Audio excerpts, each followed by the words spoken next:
प्रेतों की पाठशाला। बिलासपुर 23,000 लोगों की तादाद वाला कस्बा, जिसे आज से पहले कोई ज्यादा जानता नहीं था, पर आज वो न्यूज की हेडलाइन बन गया है। एक स्कूल में 2 दिन में 3 बच्चों और 2 अध्यापकों की अस्वाभाविक मृत्यु हो गई थी। एक हफ्ते पहले वजह कोई बता नहीं पा रहा था। अफवाह है या हकीकत, पर सुना है कि वो पाठशाला प्रेतों की है। रिपोर्टिंग के वक्त एकदम से आवाज आई, चाय लेंगे साहब। रिपोर्टर डर जाता है और देखने के बाद उसको अजीब हालत में और ज्यादा डरा हुआ महसूस कर रहा है, क्योंकि वो भूत जैसा ही भयानक दिख रहा है। तुम कौन हो? वो स्कूल की दीवार से लगकर चाय की स्टॉल मेरी ही है। भाई साहब, कुछ जानते हैं आप इन सब के बारे में? तो बताइए। 2 महीने पहले स्कूल शुरू हुआ था और हमारी दुकान 2 पुश्तों से यही है। जब नींव रखी गई तब भी हमने मना किया था बाबू साहब। क्यों का भूतिया है ये जगह, नहीं सुनी हमरी। और शुरू हुआ स्कूल। पहले ही दिन बच्चे अपनी कक्षा में गए और जब पानी पीने या टॉयलेट गए तो डरते चिल्लाते बाहर आए और पूछने पर बताते कि अंदर कोई और भी डरावने लोग हैं, पर मानता कोई नहीं। पढ़े लिखे कहाँ मानते हैं बाबू साहब। पर अंदर का वाकया तो विनोद जी सर ही बताएंगे, जिन्होंने इसकी तहकीकात की है। तुम इतना सब कैसे जानते हो? अरे बाबू, दुकान दिखाई ना मेरी, वो भी तो जल गई थी और साथ में मैं भी। रिपोर्टर वहां से चल दिए और स्कूल की तरफ बढ़े। बाहर चारों तरफ पुलिस फेंसिंग थी, डू नॉट क्रॉस वाली, पर रिपोर्टर ने अपना पहला कदम पहली सीढ़ी पर रखा ही था और पीछे से डर में चाय वाले का भूत चिल्लाया, अंदर ना जाओ बाबू साहब। पीछे पलटे बिना वो डरता हुआ अंदर बढ़ा और अपने धीमे कदमों से खाली सुनसान स्कूल का चक्कर लगा ही रहा था, अपने मोबाइल कैमरा में रिकॉर्डिंग के साथ। और वो वहां टॉयलेट एंड पेंट्री के सामने पहुंचा। पहुंचते ही देखता है कि सामने एकदम से वहां बच्चों की भीड़ दिखी, जैसे कि इंटरवल में होती है वही माहौल, और तुरंत ही माहौल शांत। सारे बच्चे रिपोर्टर के सामने पलटे और गुस्से में देखने लगे, जिनमें से काला धुआं निकलने लगा जैसा जलने से निकलता है। ये देख रिपोर्टर पर डर चढ़ा ही था कि पीछे से डांटती हुई डंडा हाथ में लिए एक लेडी टीचर आई, जैसे कि बच्चों को क्लास में ले जाने के लिए आई हो, और बच्चे भी वैसे ही हूटिंग करते हुए रिपोर्टर के आर पार होते हुए भाग गए। रिपोर्टर डर से पलटकर गिरा और उसकी नजर उस लेडी टीचर की दहकती नजरों से मिली जो दर्द में थी। वो सब अदृश्य हो गए। काफी देर बेल बजाने और दरवाजा खटखटाने के बाद विनोद आए। विनोद जी, क्या है स्कूल का सच? पाठशाला नहीं है, वो प्रेतों की पाठशाला है। बच्चों ने जब वो सब एक्सपीरियंस किया तब बच्चों ने बाकी टीचर्स और अपने पेरेंट्स से कहा, पर कोई नहीं समझा और ना ही माना। पर मैंने माना और इसके पीछे लगा। एज ए फिजिकल टीचर मैं जब भी राउंड पर होता तो मैं अकेले टॉयलेट्स और पैंट्री में जाने लगा। फील होता जैसे मेरे पीछे कोई है। पानी पीता तो लगता कि पैंट्री में मेरे साथ कोई पानी पी रहा है। Same in toilet. और फिर एक दिन दोपहर 2 बजे छुट्टी की टाइम जाने से पहले मेरी नज़र कॉरिडोर में टहलते कुछ लोगों पर पड़ी, जैसे कि मॉर्निंग में स्कूल स्टार्ट से पहले स्कूल ऑक्सिलरी स्टाफ टहलते हैं। मैं पीछे गया तो देखा कि वो लोग अलग अलग क्लासरूम्स क्लीन कर रहे हैं और हर एक रूम के सामने खड़े होकर हर एक से नज़र मिली और मुझसे नज़र दर्द में मिलाकर गायब होते गए। मैं डर से भागा। अगले दिन मैंने प्रिंसिपल ऑफिस जाकर प्रिंसिपल से वही बात कही, पर उन्होंने हंसकर मजाक में उड़ा दी। क्या आप भी बच्चों की तरह बातें कर रहे हो विनोद सर? और प्रिंसिपल सर बाहर गए। मैं बाहर निकला और मुझे कॉरिडोर के एंड में ग्रुप के बच्चे और स्टाफ जलते हुए दिखे। अब मेरे लिए जानना ज़रूरी हो गया। अगले दिन मैं स्कूल लेट आया और देखा कि वहाँ स्कूल में भीड़ जमा है, पुलिस आई हुई है और सब वही वॉशरूम पेंट्री के आगे जमा है। वहाँ देखा तो क्लास फर्स्ट के 3 स्टूडेंट्स की डेड बॉडीज पड़ी है, जिसका रीज़न हार्ट अटैक है। उन बच्चों के पेरेंट्स रो रहे हैं। माहौल मातम से भरा हो गया था। अगले दिन एक मेल टीचर वॉशरूम में गए थे और वो बाहर आए ही नहीं। जब पियोन को पता चला कि वॉशरूम में है तो डोर तोड़ा गया। वहां वो टीचर की बॉडी कमोड पर बैठी पड़ी है, पर पूरी जली हुई थी और कोई बदबू नहीं आई जलने की, बस खाली धुआं आ रही थी। अगले दिन पेंट्री में लेडी टीचर पानी पीने गई तो उनका मुंह वाटर कूलर में डूबा हुआ और बॉडी बाहर लटकी हुई थी। इसी न्यूज़ ने पहले स्कूल बंद करवाए हैं और शायद आपको यहाँ तक पहुँचाया है। फिर क्या? आपने इसके पीछे की वजह जानने की कोशिश की? कोशिश? सब पता चल गया है। मैं स्कूल की लैंड के बारे में पता करने म्युनिसिपल डिपार्टमेंट गया और वहाँ से पूरा रिकॉर्ड लेकर आया जो 1900 से था, पर 2022 के रिकॉर्ड ने मुझे सब बताकर हकीकत से सामना करवाया। मैं सहम सा गया और आंसू रुक नहीं रहे थे। ऐसा क्या था विनोद जी? 1900 से 1921 तक इसी जगह पर उस जमाने की पाठशाला हुआ करती थी, जहां ज्ञानी पंडित और शास्त्री, मौलाना, यहाँ तक कि प्रीस्ट भी पढ़ाया करते थे। एक लेडी टीचर जो कि उस टाइम की स्कूल प्रिंसिपल थी। गांव के बच्चे बहुत खुशी से मन लगाकर पढ़ते सीखते थे। बहुत सुकून भरा माहौल था गुलामी के समय पर भी। पर नजर एक राक्षस की लगी। 1922 की शुरुआत में नाम था जनरल डॉगलास, जिसको गांव के बच्चों का पढ़ना और उस गांव की शांति अच्छी नहीं लगी। बिना किसी को कहे एक दिन रात को अपने सिपाहियों से पूरे स्कूल के चारों ओर बारूद बिछवा दिया और अंदर टॉयलेट्स और पेंट्री में पेट्रोल ऑयल के पैकेट्स रखवाए। दूसरे दिन जब स्कूल शुरू होकर इंटरवल तक पहुंची कि फायर ब्रिगेड के टैंकर में पानी की जगह पेट्रोल भर लाया और पूरी बिल्डिंग पर छिड़क दिया। अंदर बदबू फैली तो भगदड़ मची और बाहर सिगार जलाकर माचिस की उस तिल्ली को नीचे गिराया। उस जनरल ने जो नीचे बारूद पर तिल्ली गिराया, तभी बंदूक की गोली की तरह पूरी बिल्डिंग को आग ने अपने आगोश में ले लिया। लगभग 80 बच्चे और 12 का स्टाफ जलकर भस्म हो गया। उस वक्त प्रिंसिपल मैम रोज की तरह डंडा लेकर टॉयलेट्स और पेंट्री से बच्चों को क्लास में भेजने के लिए डांट रही थी। सब जलकर भस्म हो गया। मानो दिल दहल गया हो। इन सब से छुटकारा कैसे मिल सकता है? पता किया, वो भी पता किया मैंने। जब वो सब पढ़ा तो पढ़ते हुए रात के 11:30 बज गए और मैं रोते बिलखते खुद को संभाल नहीं पाया और शराब पीकर टाइट हो गया और पाठशाला के सामने पेड़ के नीचे बैठ गया। घोप अंधेरे में स्कूल को देख रो ही रहा था कि अचानक लाइट्स लगी। बच्चे और पूरा स्टाफ अंदर क्लास में जाने लगे। क्लास में पढ़ाई शुरू। थोड़ी देर बाद स्कूल आग के लपटों से जलती हुई दिखी और सब सामने जलते हुए खड़े दिखे जो अंदर थे। वो मंजर देखकर मैं भागा, जोर से भागा और भागता हुआ घर आ पहुंचा और बेड पे वैसे ही गिर गया। सारा पिया हुआ उतर गया। सुबह सब याद था, पर वो रात को जो देखा सच था या नहीं पता करने में 4 रातों तक लगातार गया और सब वैसे ही सामने दिखा रोज। और रिपोर्टर साहब, मैंने पी भी नहीं रखी थी 4 दिन। आपने बहुत कुछ देखा है हिम्मत के साथ। आप बच गए, बस वही काफी है। किसने कहा कि मैं बच गया? रिपोर्टर पसीने से लथपथ हो गया और देखा कि विनोद इंसान से जलता हुआ पुतला बन गया और बोला, मैं तो पूरी पाठशाला के साथ ही जल गया था। अतृप्त आत्मा हूँ, भटक रहा था। विनोद धुएं के साथ उड़ता हुआ अदृश्य हो गया।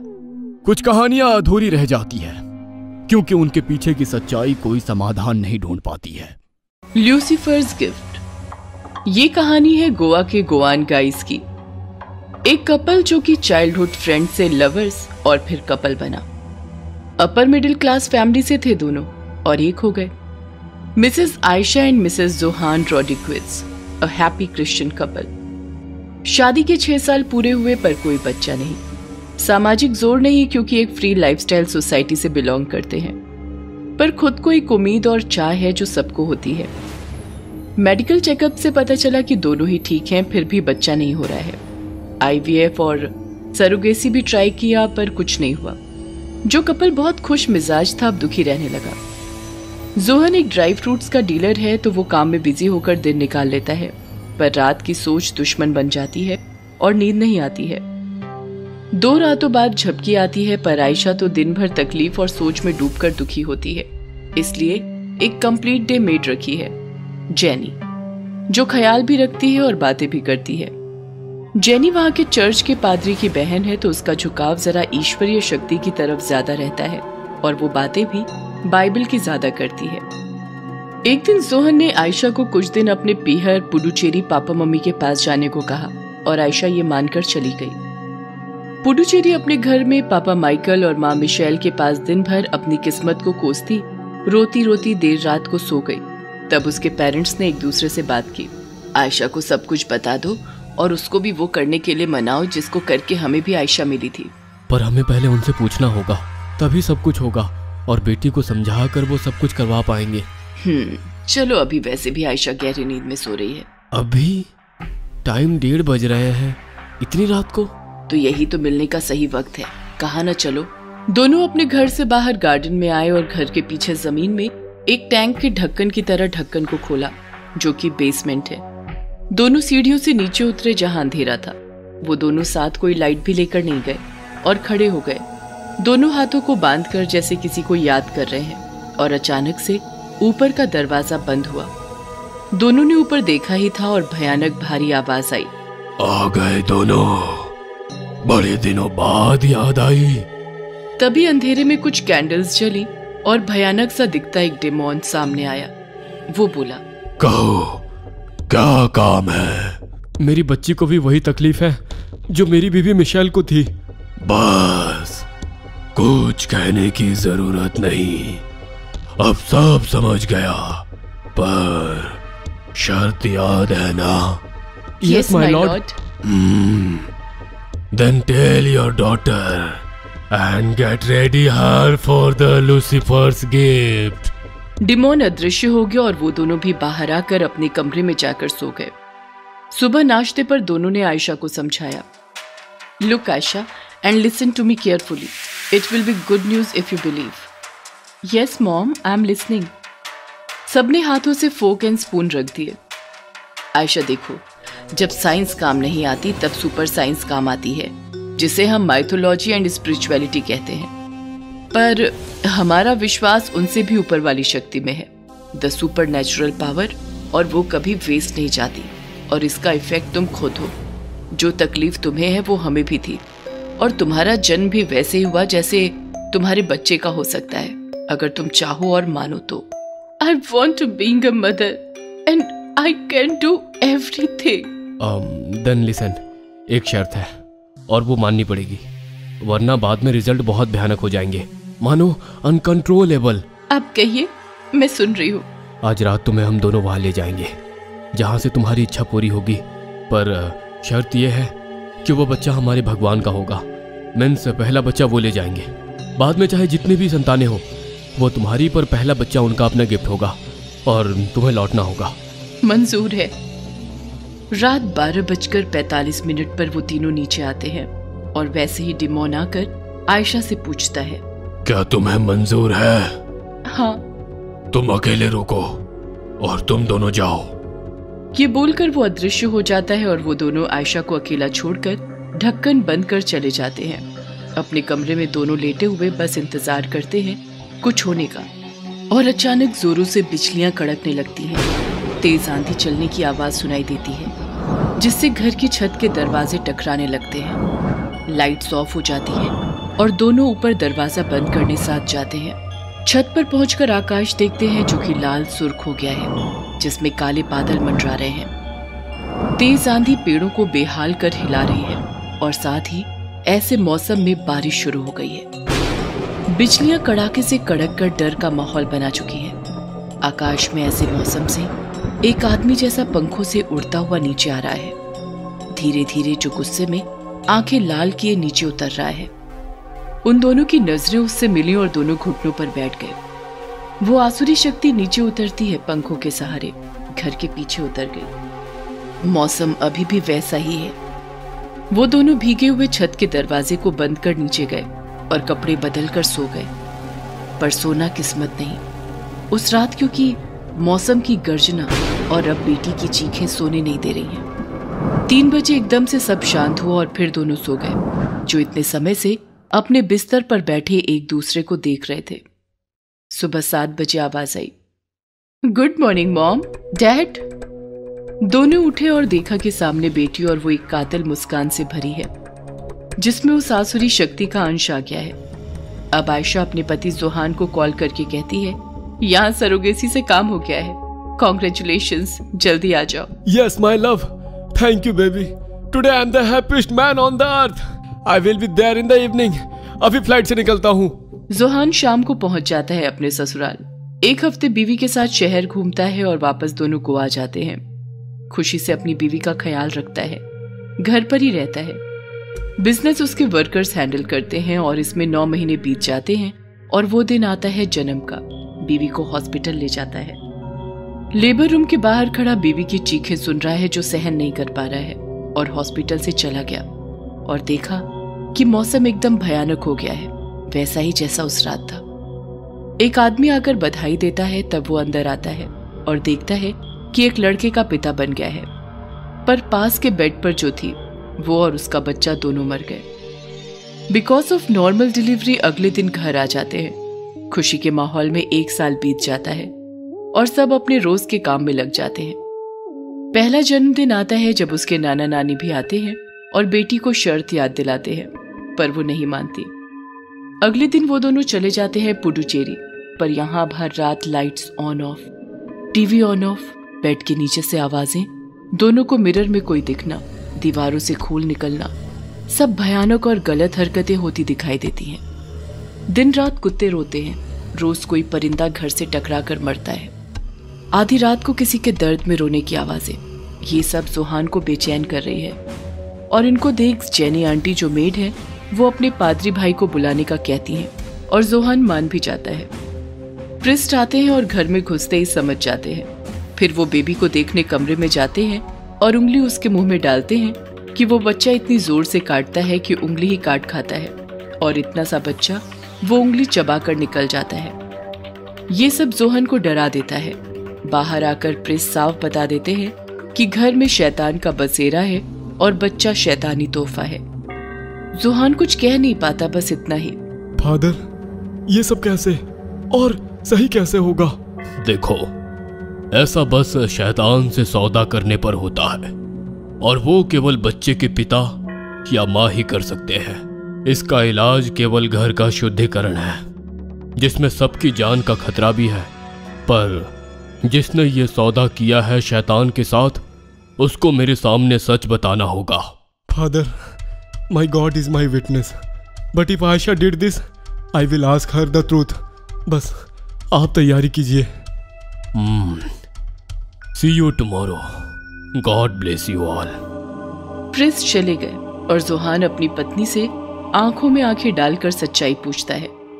आयशा सब बता देती है। दोनों बच्चे के कमरे में जाते हैं और देखते हैं कि कमरे में अंधेरे के बीच लाल रोशनी में वो डेमोन उसे गोद में खिला रहा है और उन दोनों को कहता है, कल इसे लेने इसके पिता खुद आएंगे। और अदृश्य हो जाता है। आयशा फूट फूट कर रोती है और बताती है, वो डेमोन जिस पिता का कह रहा था, वो कोई और नहीं, खुद लूसीफर है।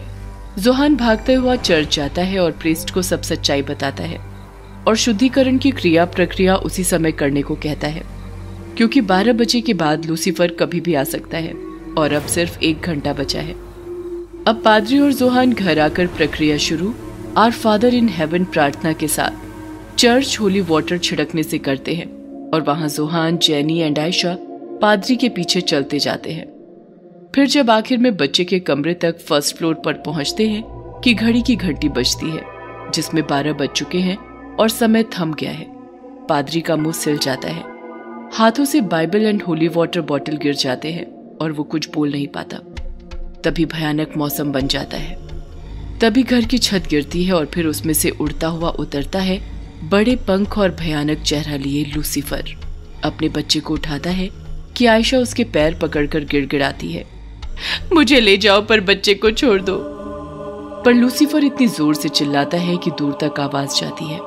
मौसम और माहौल भयानक है क्योंकि लूसीफर है वहां और वो एक बात कहता है, बस। I told you, and you promised that you will give me my gift.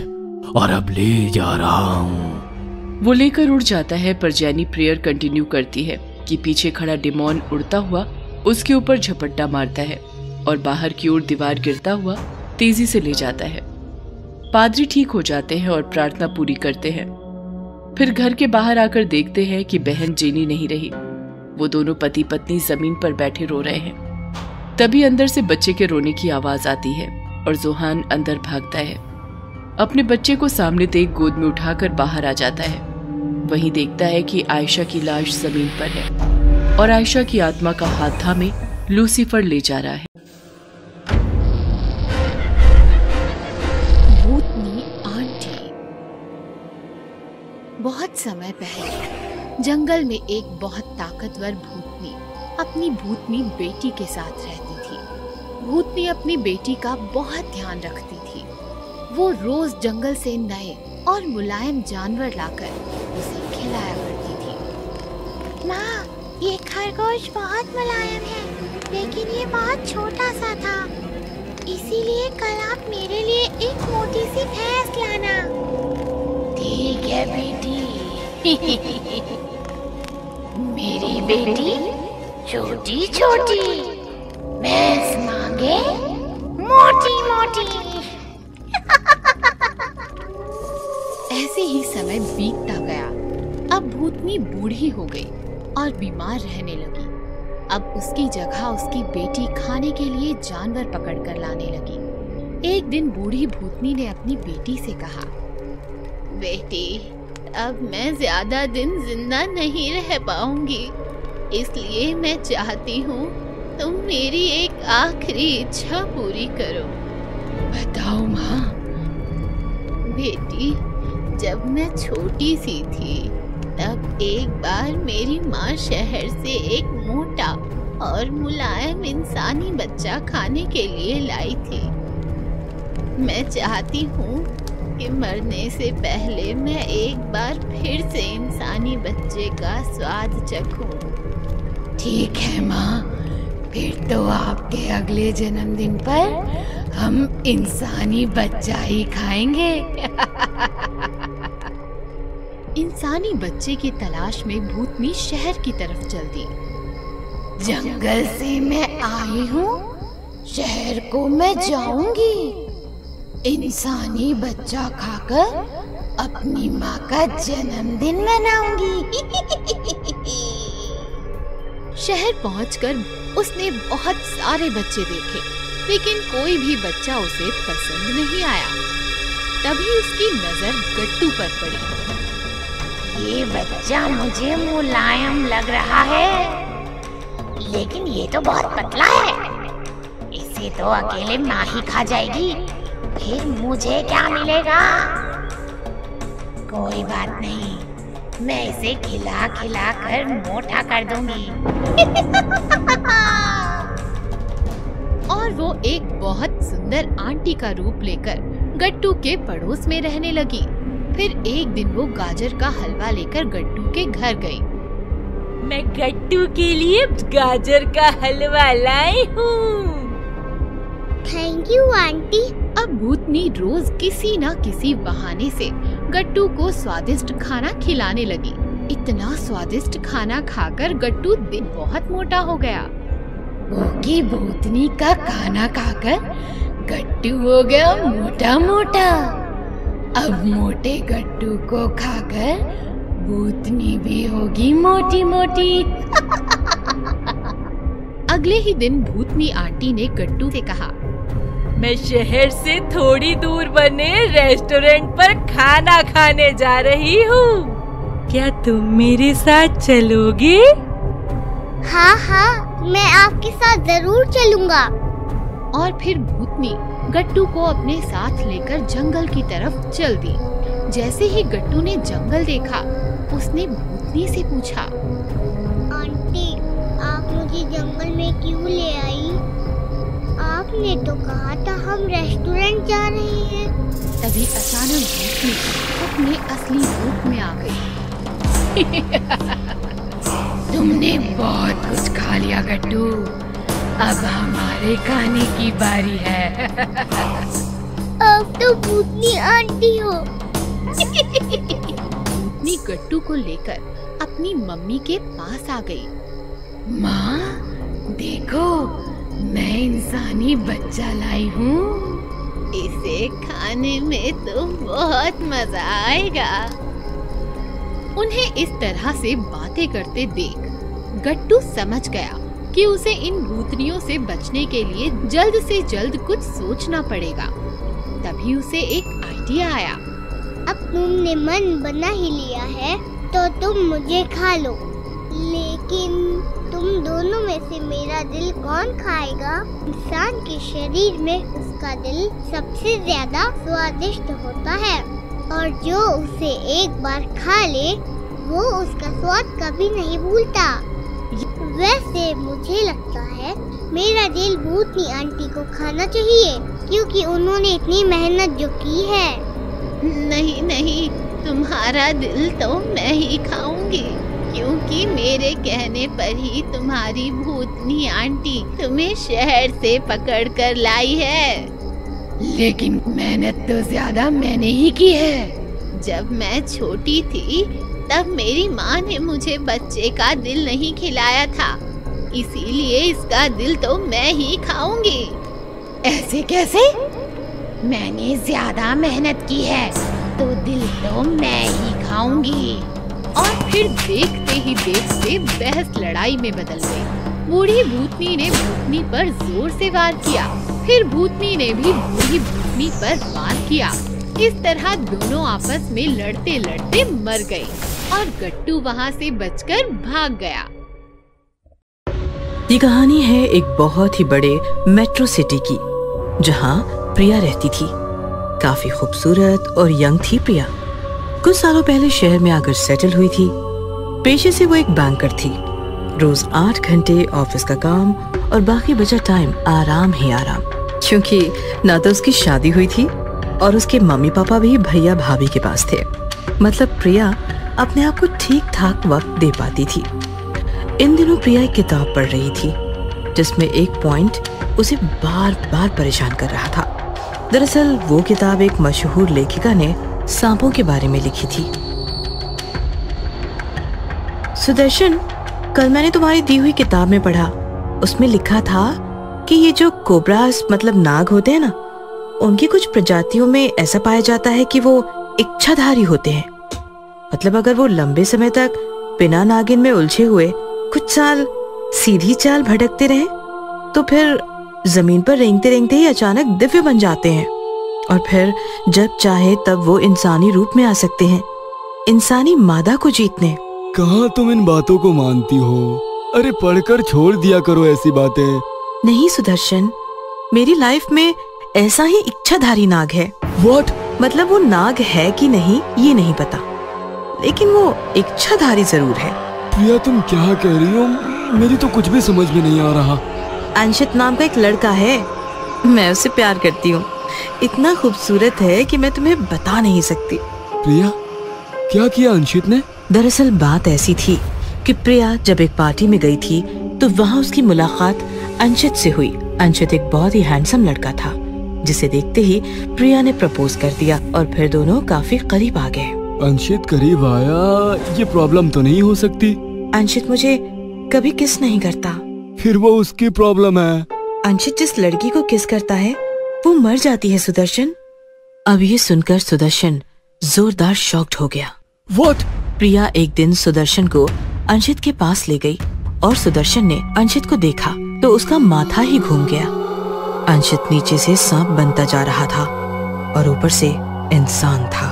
Oh my God, ये सब क्या है? क्या करे सर, मेरी कोई इच्छा ही काम नहीं कर रही। पहले जिस चीज को होठों से लगाता था वो खत्म हो जाती थी, अब तो मेरे अंदर से इंसान ही खत्म हो रहा है। मैं जानवर बन रहा हूँ, और वो भी कौन सा? तो सांप। डोंट वरी माय बॉय, सब ठीक हो जाएगा।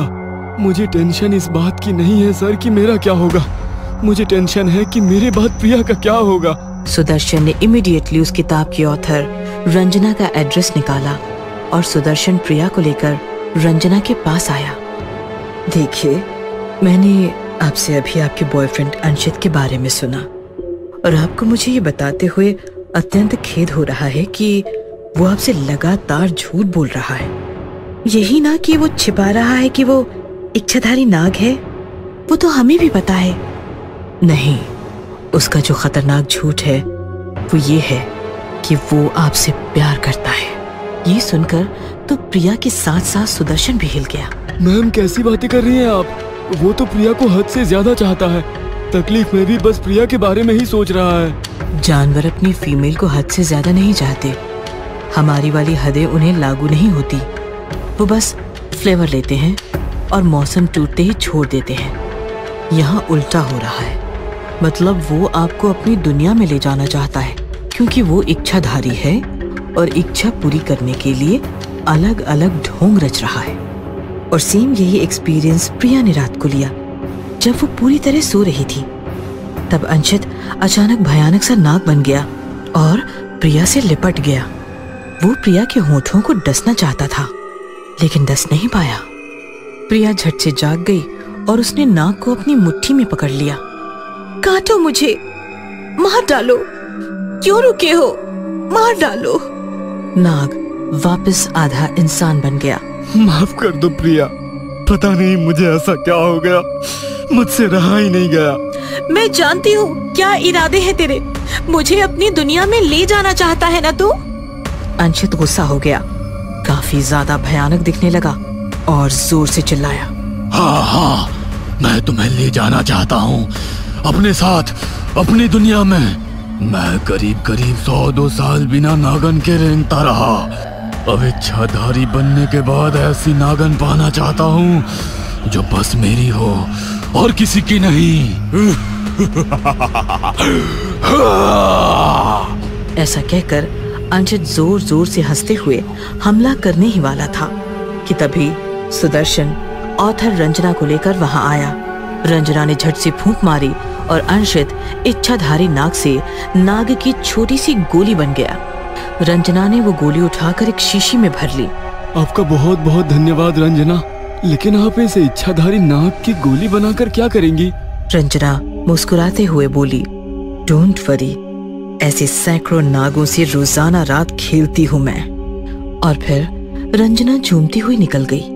आगे उस इच्छाधारी नाग अंशित का क्या हुआ पता नहीं, लेकिन सुदर्शन ने तो अपनी प्रिया बचा ली। Haunted resort. लोनावला एक ऐसी जगह है जहां मुंबई की भीड़ से छूटकर चैन की सांस ली जा सकती है। ऊंचे पहाड़, हरी और गहरी वादियां, शांत सफेद कोहरा। हर साल कई लोगों को अपने पास बुलाता है लोनावला। विकास और रश्मि अपनी कार से लोनावला आ रहे थे। सड़क सुनसान थी और कार कोहरा काटती हुई मानो लोनावला को चूमने आ रही थी। सुहाना सफर और ये मौसम हंसी, सुहाना सफर और ये मौसम हंसी।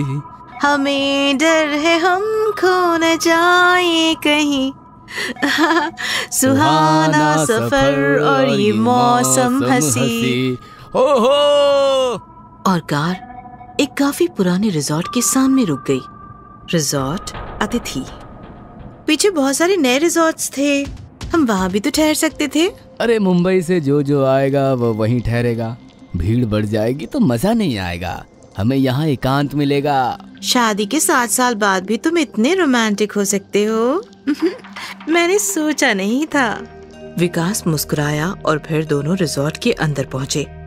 अंदर आते ही दोनों को जोरदार झटका लगा, क्योंकि अंदर होम हवन चल रहा था। काफी सारे पंडित बैठकर मंत्रोच्चारण कर रहे थे। ये क्या हो रहा है? रिजॉर्ट के स्टाफ ने विकास और रश्मि को घेर लिया। दोनों डर गए। What is this? एक पंडित उठकर आगे आया। उसने विकास और रश्मि के माथे पर उंगलियां रखकर मंत्रोच्चारण किया, फिर आंखें खोलकर मुस्कुराते हुए बोला, अतिथि में आपका स्वागत है। विकास कुछ पूछने ही वाला था कि तभी मैनेजर बोला, अरे खड़े खड़े क्या देख रहे हो? सर और मैडम को उनके कमरे में ले जाओ। स्टाफ के एक आदमी ने दोनों का सामान उठा लिया। विकास और रश्मि बिना कुछ बोले उसके पीछे निकल गए। पंडित जी, ये दोनों यहाँ तक कैसे पहुँचे? शायद ये मुंबई से ना हो, लेकिन इनकी कार की पासिंग तो मुंबई की ही है। अगर ऐसा है तो फिर मुझे भी समझ नहीं आ रहा ये दोनों यहाँ तक कैसे पहुँचे। इधर विकास और रश्मि कमरे में बातें कर रहे थे। अजीब लोग हैं, हमें यहाँ आना ही नहीं चाहिए था। रश्मि, डोंट वरी, पुराना रिजॉर्ट है, लोग भी पुराने ख्यालों के ही होंगे ना। हमें कौन सा यहाँ घर बसाना है। चलो फ्रेश वगैरह हो जाते हैं और घूमने चलते हैं। तभी अचानक किसी के चिल्लाने की आवाज आने लगी। विकास और रश्मि खिड़की से बाहर देखने लगे। बाहर काफी सारी भीड़ गेट के बाहर खड़ी चीख रही थी। गेट बंद था और रिजॉर्ट का स्टाफ उस भीड़ को रोक रहा था। भागो यहाँ से, तुम लोग मरे हुए हो, भागो। हमें अंदर आने दो हमें। अचानक वो आदमी अजीब आवाज में चीखने लगा और चीखते चीखते जख्मी होता चला गया। उसका पूरा बदन फूटने लगा और उसके साथ साथ पूरी भीड़ के शरीर से भी खून टपकने लगा। ओम त्र्यंबकम यजामहे सुगंधिम पुष्टिवर्धनम। ओम। भीड़ भयानक तरीके से चीखने लगी।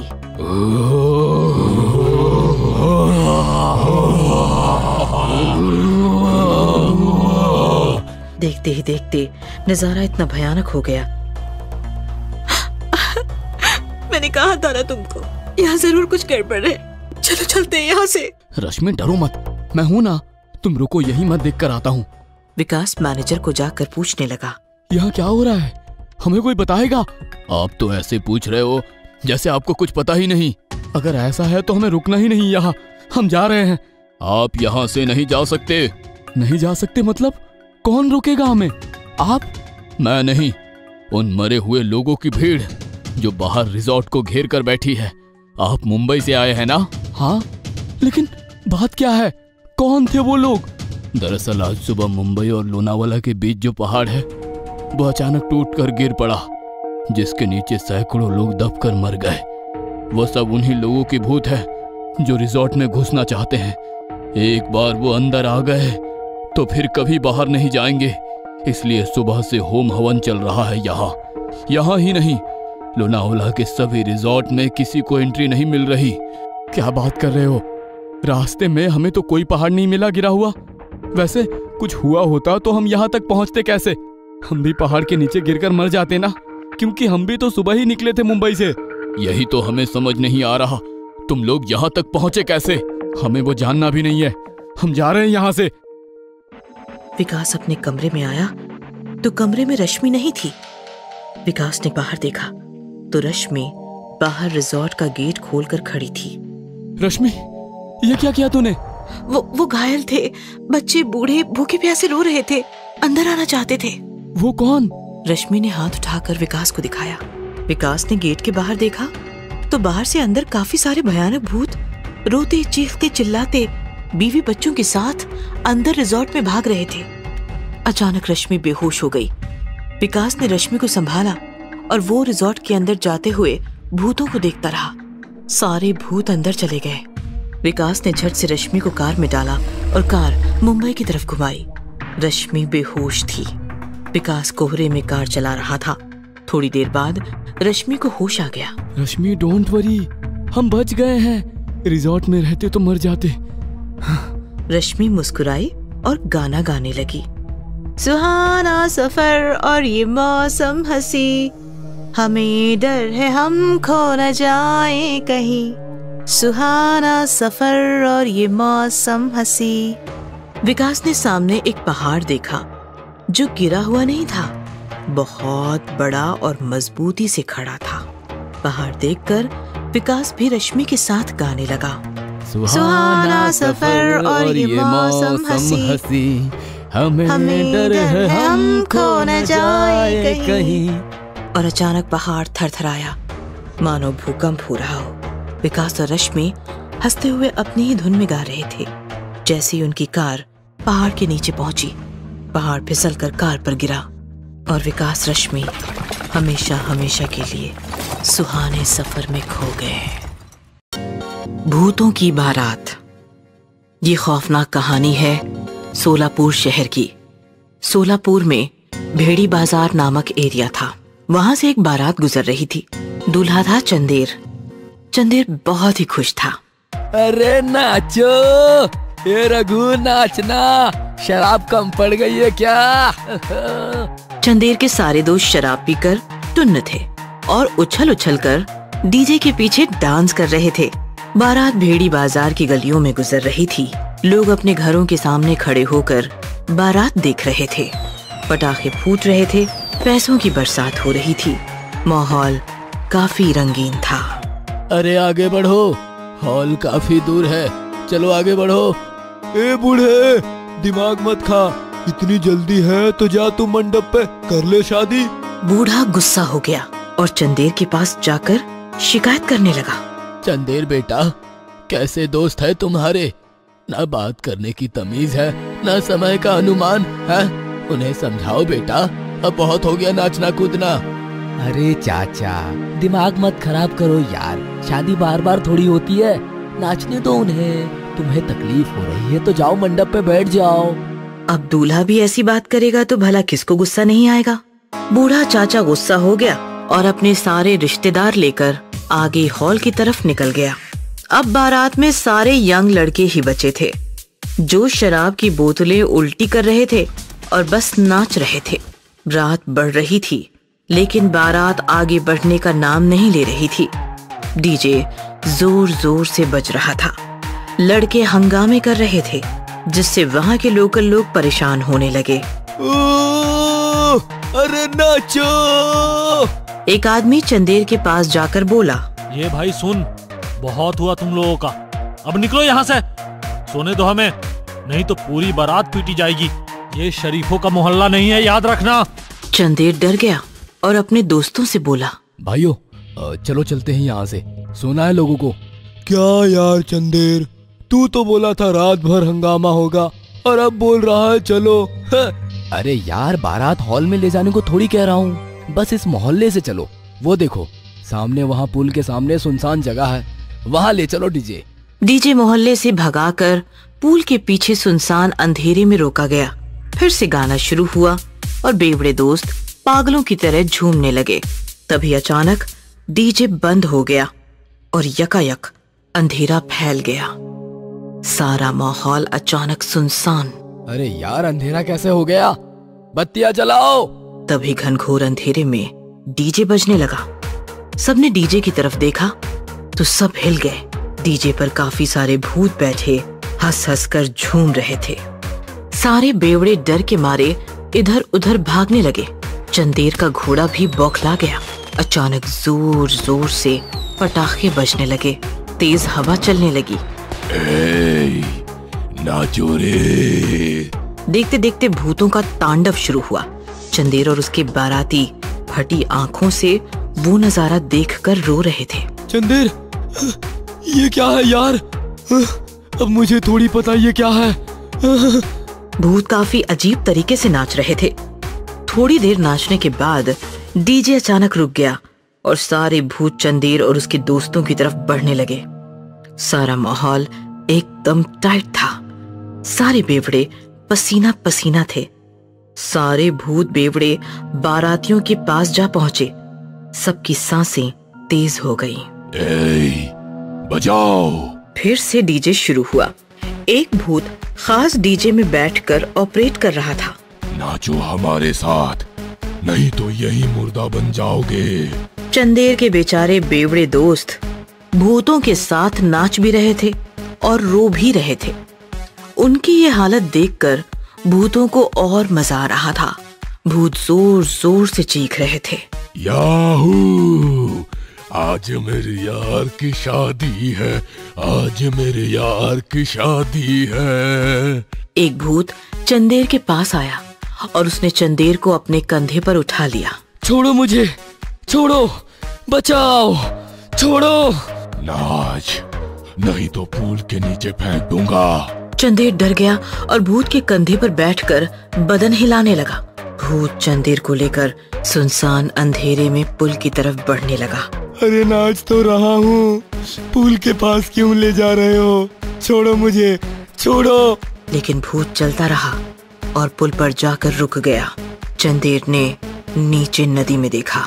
काफी गहरी और विशाल नदी थी। क्यों परेशान कर रहे हो हमें? आज मेरी शादी है, छोड़ दो मुझे, छोड़ दो। उस दिन मेरी भी शादी थी। क्या? मैं कुछ समझा नहीं। उस दिन मेरी शादी थी। मैं अपने बेवड़े दोस्तों के साथ हंगामा कर रहा था और इधर मेरी दुल्हन बेचारी इंतजार कर रही थी। लोगों ने काफी समझाया लेकिन हम नहीं माने। हम अलग ही नशे में थे उस दिन। नाचते पीते हुए इस पुल पर आए और जोर जोर से नाचने लगे। तब यहाँ लकड़ी का पुल था। हम नशे में थे, पुल टूट गया और सारे बेवड़े बारातियों के साथ मैं भी मर गया। क्या? लेकिन तुम ये हमें क्यों बता रहे हो? क्योंकि आज तुम सबके साथ भी यही होने वाला है। मेरे सारे भूतिया बाराती तुम्हारे बेवड़े बारातियों को इस पुल पर लेके आएंगे और ये पुल गिर जाएगा। फिर तुम सब हमारे साथ ही हो जाओगे। ऐसा कहकर भूत जोर जोर से हंसने लगा।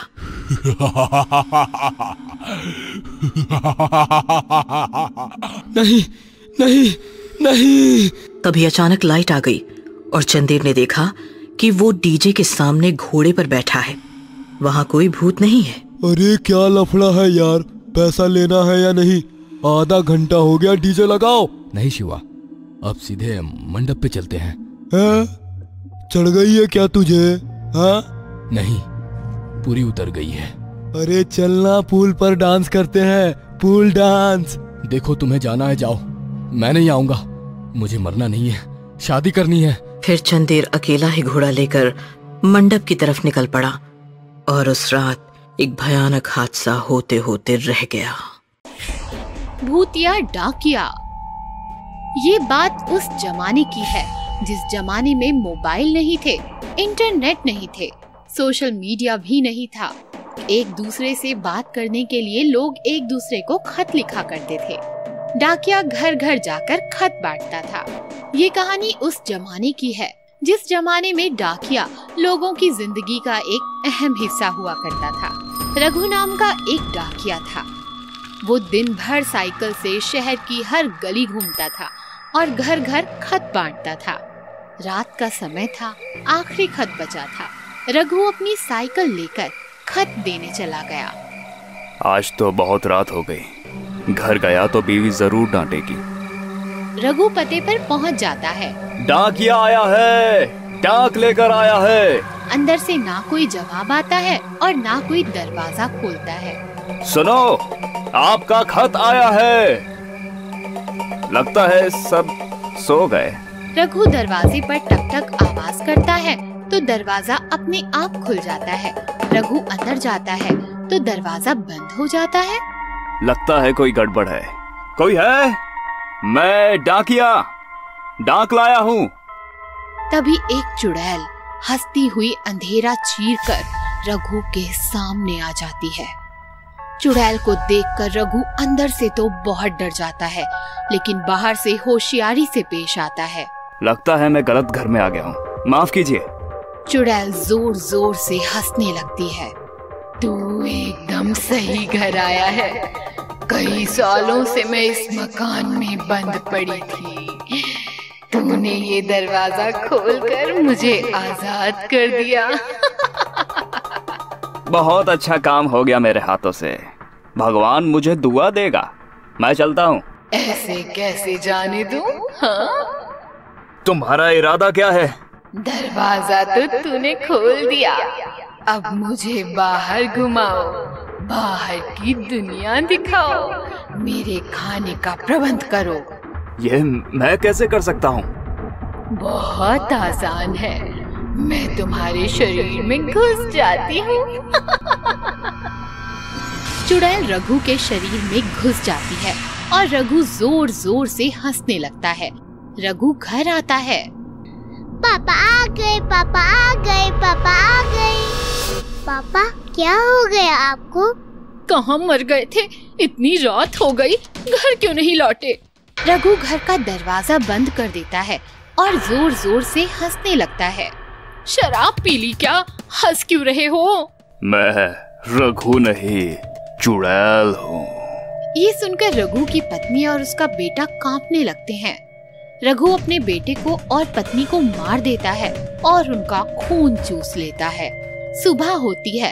रघु साइकिल लेकर डाक पहुंचाने निकल पड़ता है। डाकिया आया है, डाक लाया है। एक औरत दरवाजा खोलती है। क्या लाए हो? मनी ऑर्डर या खत? तुम्हारी मौत लाया हूँ। क्या बक रहे हो? रघु औरत को दबोच लेता है और घसीटता हुआ अंदर ले जाता है। दरवाजा बंद हो जाता है। रघु औरत का खून चूसकर औरत को मौत की नींद सुला देता है। डाकिया आया है, डाक लाया है। इस प्रकार रघु घर घर डाक देने के बहाने जाता था और घर के सभी सदस्यों का खून चूसकर उन्हें मार देता था। इस प्रकार रघु डाकिया का आतंक पूरे शहर में फैल चुका था। डाकिया का नाम सुनकर लोग कांप जाते थे। घर के बाहर कोई डाकिया आए तो भी कोई दरवाजा नहीं खोलता था। इधर डाक ऑफिस से भी रघु का आतंक फैल चुका था। वो डाक लेने ऑफिस आता तो कोई भी उसे रोकने की चेष्टा नहीं करता, क्योंकि सबको मालूम था कि रघु डाकिया नहीं रहा, चुड़ैल का वाहक बन चुका है। एक दिन रघु डाक ऑफिस से डाक लेकर निकल जाता है। तभी डाक ऑफिस में एक खत लिए डिटेक्टिव करण आता है। ये खत मेरे घर पर किसने छोड़ा था? डाक मास्टर खत देखता है। यह खत रघु ने छोड़ा है। आपको शर्म नहीं आती? एक खूनी डाकिया पाल रखा है तुम लोगों ने। उस दरिंदे ने डाक देने के बहाने मेरी पत्नी को मार डाला। यह डाक मैंने उसे दिल्ली से भेजा था। उसका कोई जवाब नहीं आया तो घर आकर देखा पत्नी मर चुकी थी। डाकिये ने मारा है उसे। आप कौन हैं? मैं डिटेक्टिव करण, दिल्ली में रहता हूँ। आप दिल्ली में रहते हो इसलिए आपको शहर के हालात मालूम नहीं है। डाक मास्टर करण को सब हकीकत बताता है। मैं उसे छोड़ूंगा नहीं, उस डाकिये को। रघु को मत मारिए साहब, वह तो अच्छा आदमी है, बस चुड़ैल के चंगुल में फंसा है। कहाँ मिलेगा वो? डाकिया आया है, डाक लाया है। घर का दरवाजा खुलता है और डिटेक्टिव करण बाहर आ जाता है। अंदर आ जाओ, मुझे धूप से एलर्जी है। रघु अंदर आता है तो करण दरवाजा बंद कर लेता है। दरवाजा बंद करने का हक तो मेरा है। मैं जानता हूँ तू एक चुड़ैल है। डाकिये का इस्तेमाल करके बहुत लोगों को तूने मारा है। कौन हो तुम? डिटेक्टिव करण। ये घर मेरा नहीं है। तू सही पते पर पहुँची है पर गलत आदमी से मिली है। मुझे पता था तू यहाँ आने वाली है और देख, तुमसे पहले मैं यहाँ पहुँच गया। मेरी पत्नी को मार कर शुरुआत तूने की, लेकिन इसे खत्म मैं करूँगा। रघु डिटेक्टिव पर वार करता है। तभी डिटेक्टिव उसे चकमा देता है और रघु के मुंह में हाथ डालकर चुड़ैल को बाहर खींच लेता है। तूने रघु को तो बचा लिया डिटेक्टिव, पर खुद को कैसे बचाएगा? हाँ? उसकी चिंता तू ना कर, उसका पूरा इंतजाम है मेरे पास। तांत्रिक वांत्रिक तो कहीं दिखाई नहीं दे रहा। ऐसा क्या इंतजाम है? डिटेक्टिव अपना मोबाइल निकालता है और उसमें चुड़ैल को खींच लेता है। चुड़ैल मोबाइल में कैद हो जाती है और चिल्लाने लगती है। हाय रे हाय, कहाँ फंस गई मैं? निकालो मुझे बाहर, ये तो उस मकान से भी छोटा है। हाँ। मैं डिटेक्टिव हूँ चुड़ैल, मैं तांत्रिक बिंत्रिक नहीं करता, स्मार्टफोन रखता हूँ। इस फोन में ऐसा सॉफ्टवेयर है जो बड़े से बड़े भूत को कैद कर सकता है। साहब, आपने चुड़ैल को कैद तो कर लिया, पर उसे मारोगे कैसे? वो फिर बाहर आ गई तो? उसकी चिंता ना कर छोटे, मैं चुड़ैल की वीडियो डिलीट कर देता हूँ। नहीं नहीं नहीं नहीं, छोड़ दो मुझे, छोड़ दो छोड़ दो। डिटेक्टिव चुड़ैल को मोबाइल से डिलीट कर देता है। इस प्रकार डिटेक्टिव चुड़ैल को मार देता है और रघु के साथ साथ शहर को भी चुड़ैल के चंगुल से बचा लेता है। पुरानी हवेली। आजमगढ़ में 400 साल पुरानी एक हवेली थी। लोग उसे अंग्रेजों के जमाने वाली हवेली कह के पुकारते थे। हवेली काफी पुरानी और सुनसान थी, इसीलिए कोई भी उस हवेली की तरफ नहीं जाता। बस आजमगढ़ के नशेड़ी, गंजेड़ी और बेवड़े लोग उस हवेली में दिन रात पड़े रहते थे, हंगामा करते थे। राजू दादा, कोई अंग्रेज अधिकारी इस हवेली में अपनी आइटम लेकर आया था, सच था क्या? भाई बोतल कसम, मेरे दादा ने बताया था। क्या औरत थी भाई वो, अरे आग थी आग, अरे मानो कपड़े में लिपटा सोना। जॉर्ज नाम का कोई अंग्रेज लेकर आया था उसे। दोनों प्यार करते थे, काफी दिन दोनों साथ रहे। फिर किसी काम से जॉर्ज को जाना पड़ा और वो वापिस ही नहीं आया। फिर उस लड़की का क्या हुआ? उसका क्या होना था? कुछ दिन ऐसे ही हवेली में शराब पीकर पड़ी रही और फिर रोने लगी। गांव में आधी रात में घूमती थी भाई उसकी आवाज। तो क्या लोगों ने उसकी मदद नहीं की? अरे फटती थी लोगों की अंग्रेजों से। हवेली की परछाई में भी खड़ा नहीं रहता था कोई। ओ, फिर आगे क्या हुआ? अबे होना क्या था, नशे में पागलों की तरह चीखती चिल्लाती रही और फिर अचानक एक दिन उसकी आवाज ही शांत हो गई। वो क्यों? अबे हमारे जैसे आवारा लड़कों ने उसकी हालत का फायदा उठाया। अमावस की रात देखकर 4-5 हवेली के अंदर घुसे और उसकी इज्जत लूटकर उसे मारकर हवेली में दफना कर चले गए। तब से ये हवेली सुनी पड़ी है, ना जॉर्ज आया ना दूसरा कोई और। कहानी और शराब के प्रभाव से राजू के पंटर डर गए। रात भी काफी हो गई थी, अंधेरा था। छोटू ने माचिस जलाई, तभी कोई पीछे से आया और फूंक मारकर चला गया। ये फूंक किसने मारी? अबे फूंक कौन मारेगा, हवा से बुझ गई होगी। साला गिलास नहीं दिख रहा है ठीक से। छोटू ने फिर से माचिस जलाई। रोशनी में उसने देखा कि राजू के पीछे कोई लड़की बैठी उसकी तरफ देखकर हंस रही थी। कौन है? अबे कहाँ? अरे राजू दादा के पीछे। मेरे पीछे? हैं? राजू ने पीछे मुड़कर देखा तो पीछे कोई नहीं था, लेकिन जैसे ही उसने सामने देखा उसके सामने एक लड़की का चेहरा आ गया।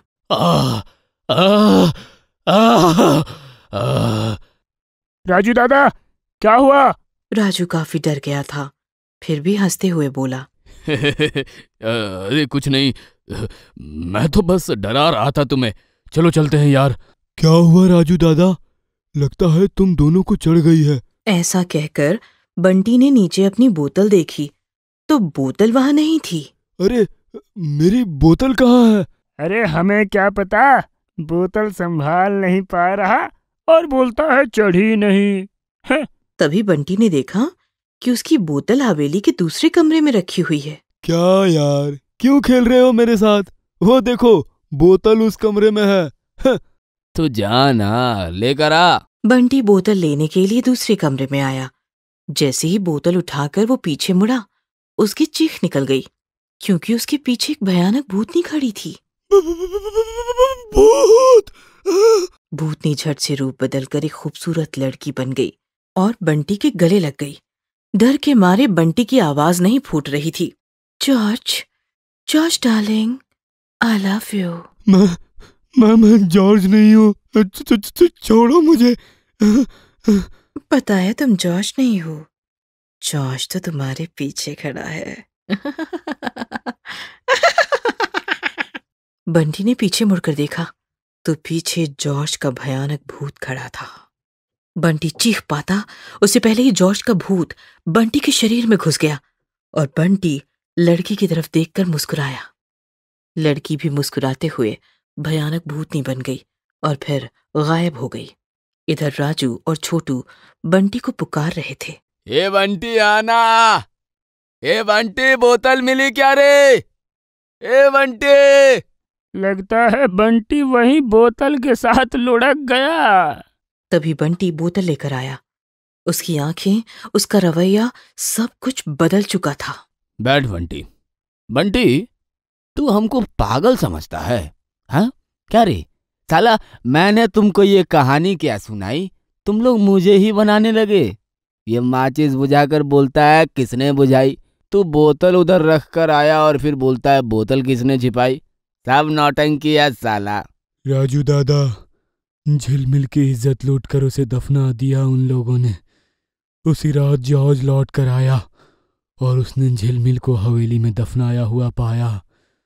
वह सह ना सका और उसने भी झिलमिल के साथ गाड़ लिया खुद को। अबे क्या बक रहा है, कौन झिलमिल? वही लड़की जिसे जॉर्ज हवेली में लेकर आया था। ये सुनकर राजू और छोटू जोर जोर से हंसने लगे। ए बंटी, माल फूक के आया क्या है? अच्छा चल बता, किसने बताया तुम्हें ये? हैं? जॉर्ज ने बताया। हैं? जॉर्ज कहाँ है? मेरे अंदर। और झिलमिल कहाँ है? वो देखो, आपके पीछे। ये सुनकर राजू जोर जोर से हंसने लगा।